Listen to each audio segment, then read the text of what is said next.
So I've been on the search for the perfect 85mm for my work, and I've been searching for over a year slowly, but I hadn't found the perfect one just yet. So today I'm going to look at two of the contenders, the EF 85mm f1.8, which is a super budget friendly option and is the lens that I've had as kind of a stopgap option for the 85mm in my kit for a couple years now maybe. And then the EF 85mm f1.4L IS lens, which was Canon's last 85mm lens for the EF mount. It has the L lens quality, optical image stabilization built in the lens, but I'm going to look at what are the differences between these two lenses, what do you get for the price difference, is that worth it, and which one might be right for you. So when it comes to build quality and handling, the first difference between these two lenses here is that the f1.8 lens is pretty small and compact for an 85mm. The f1.4L lens is anything but. I knew going into this that it was a big lens, but even once it got here, I was still surprised at how big it actually was. But as far as the build on them, the f1.8 lens is kind of a mixture between plastic and metal construction. It does have a metal lens mount, but no weather sealing. It's not bad construction, but definitely doesn't feel premium. We do have one focus ring on here. It's a decent size. We also have an autofocus to manual focus selection switch, and that's really about it. And there's no lens hood included with this lens. It's very bare bones. The L lens, on the other hand, is very premium feeling. It's a metal construction. It's also bigger and heavier. We have a much larger focus ring on that lens, and we have the autofocus manual focus selection switch, and then we also have a switch to turn the image stabilization on and off in that lens. It also has weather sealing, and it does come with an included lens hood. And since we've mentioned the image stabilization selector switch, that's also a big difference between these two lenses. And in short, the L lens has it, the f1.8 lens does not have it. Now, both of these lenses are Canon EF mount, and that means that you can use them with the current mirrorless cameras on the RF mount, but you do have to use the EF to RF adapter. Having said that, EF lenses that you use with the Canon EF to RF adapter work as native on these mirrorless bodies. So unless you just specifically don't want to physically have the adapter there, it's not really much of a disadvantage to be using adapted EF lenses. And the L lens has a 77mm filter thread, whereas the f1.8 has a much smaller 58mm filter thread. But which one is going to be an advantage or disadvantage to you really depends on what filters you already have and what your other lenses have as filter sizes. So let's talk about these lenses for photography, and both of these lenses are technically photography lenses, but at very different price points, obviously. So let's start with the f1.8 lens, and honestly, this is a good lens, especially for the price. And image quality, color reproduction is nice out of this lens. Sharpness is okay wide open. It's not the sharpest lens wide open, honestly, but once you stop down a little bit by f2.8, it's good.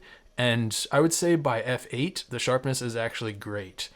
And you can still shoot wide open with this lens as long as you don't need a ton of resolution in those wide open f1.8 shots. Now with the L lens, on the other hand, when it comes to image quality, I would say it has more character and gives the images a nicer feel.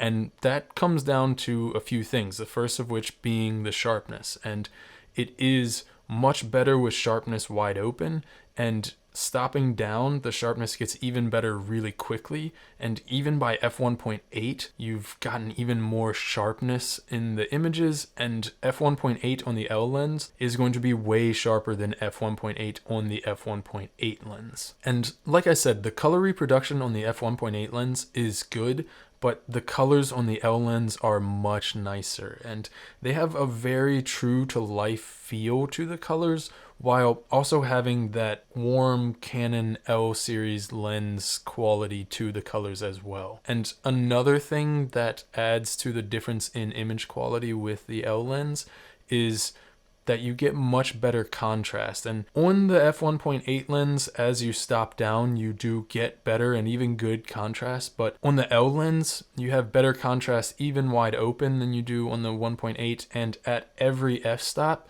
not only are you going to get better contrast, but the micro contrast that you get on the L lens is in a completely different league. And especially with the L lens shooting at f5.6 or f8, you get this amazing micro contrast. And for me, that's where I shoot a lot of my images anyway, so that's really nice, and I like that a lot. And that, with the color reproduction and the sharpness on the L lens, just gives an image quality that I've really fell in love with. But image quality can also be subjective, and the image quality on the f1.8 lens is not bad, and in certain situations, it might not even be immediately distinguishable between the two lenses. And another thing in image quality between these two lenses is chromatic aberrations, and I would say that they're both susceptible to them. You can, especially in shooting directly into bright light sources, you can get purple fringing on both of those. I would say it's probably a bit worse in the f1.8, but I don't think it's image ruining in either of these lenses. Now, when we start to talk about the quality of the bokeh, obviously that's really just a completely subjective thing, and I will say that I like the bokeh quality on both of these lenses. I do prefer the bokeh on the L lens, but a lot of that is just due to the fact that, first of all, it has f1.4 as a maximum aperture, so you can get a shallower depth of field. And then also, when you are shooting at f1.8, which is still going to give you a very shallow depth of field on the f1.8 lens, but the L lens at f1.8 is going to be sharper, have more contrast, and just better overall image quality, plus having the same shallow depth of field that the f1.8 has wide open. So again, for me, I would definitely give the advantage to the L lens, but for those people who like to measure the exact radius of perfectly rounded bokeh balls, neither of these lenses is really going to make them happy. Unfortunately, one limitation with both of these lenses is the close focus distance, and it's about the same on both, and it basically just means that you're not going to be able to get detail shots on tiny objects. They're definitely not macro lenses, but again, it's the same for both lenses here. And then when it comes to autofocus performance, they both perform really well. They both keep up with the tracking and eye autofocus and the autofocus systems of the newest mirrorless cameras. And honestly, I didn't notice a difference in speed or performance between either of these lenses, despite the fact that the L lens does have significantly larger lens elements. And then the last kind of big difference between these two is the fact that the L lens does have image stabilization, the f1.8 lens does not have image stabilization. But I will say that if you're specifically and strictly a photographer, image stabilization in an 85mm lens really should not be a factor, certainly not a deciding factor, unless you do some kind of specific creative shots with that. Because when you're hand holding a shot at 85mm, in order to slow the shutter down enough that the image stabilization will actually make a difference in creating a sharper image, you would have to slow the shutter speed down enough that any subject that you're taking a picture of is actually going to show motion blur unless it's just a completely stationary object. So again, at this focal length, IS for photography, not a deal breaker.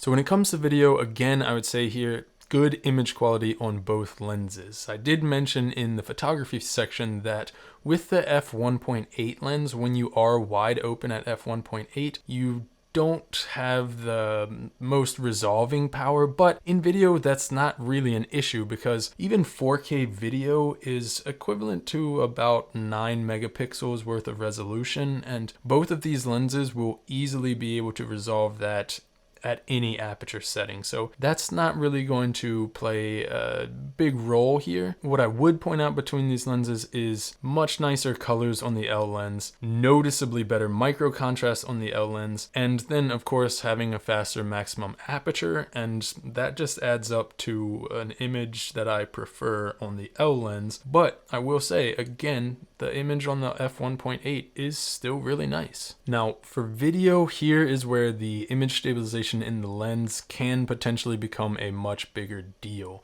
And if you're trying to shoot handheld with this 85mm focal length without image stabilization, it's not really going to work. So there are now the camera bodies that have in-body image stabilization. And for the f1.8 lens, if you're using one of those camera bodies that does have IBIS system built in, it's really not that big a deal. In fact, it looks really good when using those systems. And I've actually used this f1.8 lens with my R6 with the in-body image stabilization on several small projects, and I have no qualms with the footage at all. Handheld, it ended up looking really nice, and I even had people ask specifically about those shots and how I filmed them and what I was using. So I do think that it works well, and again, the image quality is nice. But if you are trying to use the f1.8 lens with a camera that does not have in-body image stabilization, it really is not going to be usable for handheld footage. With the L lens, on the other hand, because of the optical image stabilization, it makes it great for hand-holding footage, regardless of what camera you're using, whether you have in-body image stabilization or not. So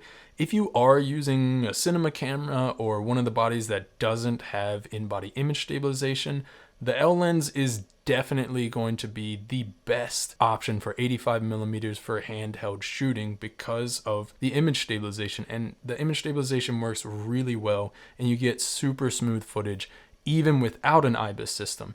And when you pair the optical image stabilization in this lens with the IBIS system, you get some really nice, super smooth footage. They work really well together. Both of these lenses work really well with the newest versions of Canon's autofocus, the dual pixel autofocus version 2, and I didn't see any issues with either one of them keeping up with the eye tracking or any of the object tracking or any of the autofocus features in the cameras. What I will mention is that, again, the minimum focus distance here being about 2.79 feet or 0.85 meters on both of these lenses can become a problem when you're hand holding footage and trying to get detail shots, or at least for me, I did have to make sure and do with both of these lenses that I am consciously aware of how close I'm getting to whatever I'm trying to get detail shots of, because with both lenses there have been situations where I was trying to get the detail shot and then I got just that little bit too close and all of a sudden it was out of focus, not because of the autofocus performance, but because I was physically too close for the lens to be able to focus on that object.